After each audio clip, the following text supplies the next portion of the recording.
So guess what finally arrived in the post? It was my UCL Pharmacy Postgraduate Diploma certificate. I've been waiting for this for quite some time now, and it finally arrived.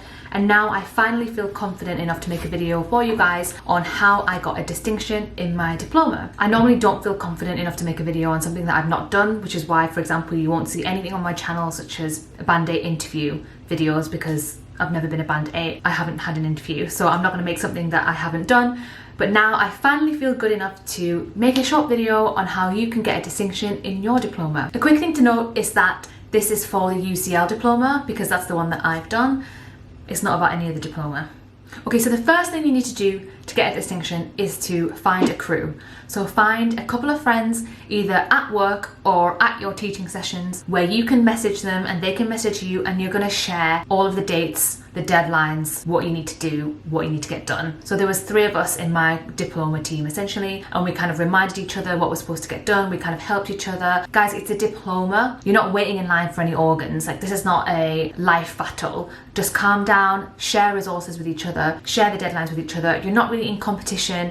Everyone can pass this diploma, so help each other out. So find a crew that you can really stick with. Trust me, you're going to need each other to share resources, share deadlines, be there for each other. And remember, this is the same for those of you who are in your MPharm degrees as well. Your MPharm degree is not the be all and end all. Don't think that you can't help each other and that you're in competition with each other. There's enough for everyone. Everyone can pass. Calm down, help each other out. The second thing you need to do is put aside exactly one day, one full day where you go to the library or you go home or in a quiet place where there's a printer and folders and you can print everything out and actually get familiar with Moodle. Half of the time the struggle was actually coming to terms with how to use Moodle. I don't think it's that user friendly, so make sure that you are familiar with it all. And I actually have 2 or 3 videos, I think I have 3 videos that go through the foundation stage 1 contents, structure, different types of examinations, how to revise for the exam and stuff like that, so I'll leave the links down below. When I was doing the diploma, everything was on paper. Now I've heard that a lot of it is online. However, when it comes to doing your DOPS, your extended interventions, your mini kexes, all of that stuff, all of the little things that you need to do for your folder, print it out. So if you have to do 2 DOPS by the end of 6 months and 3 mini kexes by the end of 6 months, print those out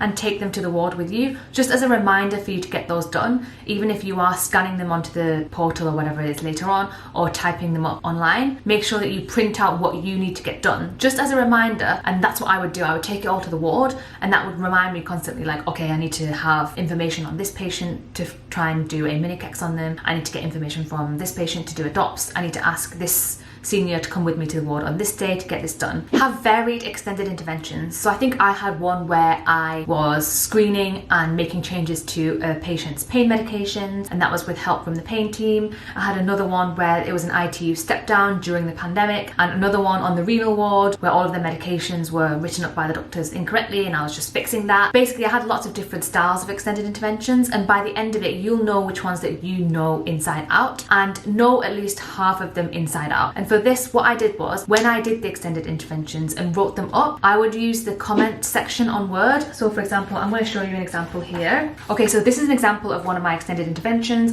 and as I was writing it up, I added comments for myself on the side, just explaining what I needed to know, so that when it came to revising, I had the little comments section just to tell me what on earth I was talking about. This really helps when it comes to revising when you get tested. So I knew that I was going to get tested on some of my extended interventions, so when I was writing them up, I didn't do this at the start. I kind of picked up on this hack later down the line, but I realised that it was really helpful for me to add my own little comments, so that when it came to revising, I didn't have to go and do it all over again. I could just read my comments and be like, oh yeah, what did I mean by this? Oh yeah, what's the definition of this? Oh yeah, where's the link to this kind of guideline? All of that section was in my little comments. So I would have like an official copy of my extended intervention, which was without all of the comments, and then I had a second copy for myself, which had all of the comments there. At some point, you'll have to probably do an OSCE on counselling a patient. Practice that. Practice, practice, practice, practice. Practice makes perfect. There were so many times where I had a script and it was all in my head, and when it came to actually practicing with my friends, I really couldn't do it. So I practiced on my now husband, I practiced on people at work, and I just basically told them about a medication and gave them the opportunity to ask questions. But the only way you're going to get better at counselling is if you practice. There's been so many times where I've been so rusty, where I thought I've done really well, and actually I've had feedback that it's not as great because I just haven't done it in a while. So make sure you keep practicing counselling on certain drugs, such as, narrow therapeutic index medication. medications. At some point, you'll also get a list of topics that will be covered during the OSCEs, and you don't know what kind of station that you're going to get. I actually have the topic list with me, but I'm not going to obviously upload it or anything like that because I don't want to get in trouble with UCL or anything. But when they give you a medication, you know, think about what might come up. So it could be the guidelines, or it could be counselling. So it could be talking to a doctor about a certain way of stepping up therapy using whatever guidelines, or it could be counselling a patient on the inhaler. You kind of get the gist of what they might ask you. Another one is, for example, atrial fibrillation, bleeding risk versus clotting risk, that kind of thing. There might be a list of drugs that they give you where they say you're going to need the summary product of characteristics for this. Those kind of drugs, it could be counselling. So kind of know that inside out.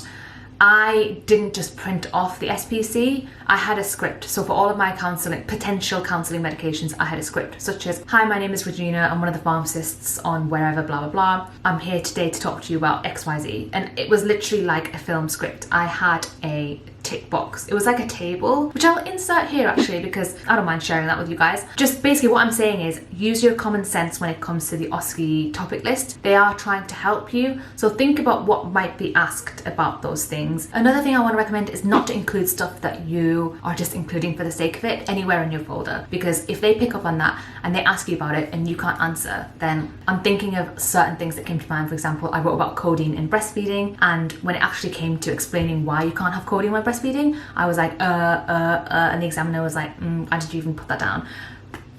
It's one of those things I just cringe about at night. Anyways, so don't put it in if you don't know about it. Make sure that you know stuff inside out. It's better for it to be not in your folder if you don't know what you're talking about, rather than in your folder and you just put it there just to make it look good. Oh, one thing that I forgot to mention that I'm just inserting now is to be proactive with your tutor. So a lot of the times your tutors will be people who have to run full wards themselves or full departments, and they are working as well as doing your diploma work on top of their own work. So be proactive in trying to meet them and appreciate them for the time and effort that they're putting into being your diploma tutor. I think that I really got on with my diploma tutor and I really respected her, and I think that really, I don't know, helped in my whole diploma process. And yeah, it's just something that I wanted to add. Finally, just remember that this is a diploma. They do want you to pass, so don't sweat it. Don't make the diploma take over your entire life. Still go out. What I did was I tried to do as much of the work within working time, as long as I'd done all of my work, so covered the ward, done everything I needed to do, communicated everything, handed over, blah, blah, blah. Then I would finally assign myself, even if it was 10 minutes, just to do some of my diploma work. And that way I could kind of keep that boundary between work and home life. Obviously, quite a few of the write-ups were at home, such as the extended interventions, which take a longer time. But basically, don't let it take over your life, and don't not share resources. I always say, like, there's enough for everyone. Everyone can pass, so just share. At the end of the day, it's not worth getting so stressed about. Take it easy. That's exactly what I did. I didn't let it take over my life. I asked for help where I needed it. I practiced on as many people as possible, kept it relatively positive. There were some moments that I was really stressed, but try my best not to get too messed up in the head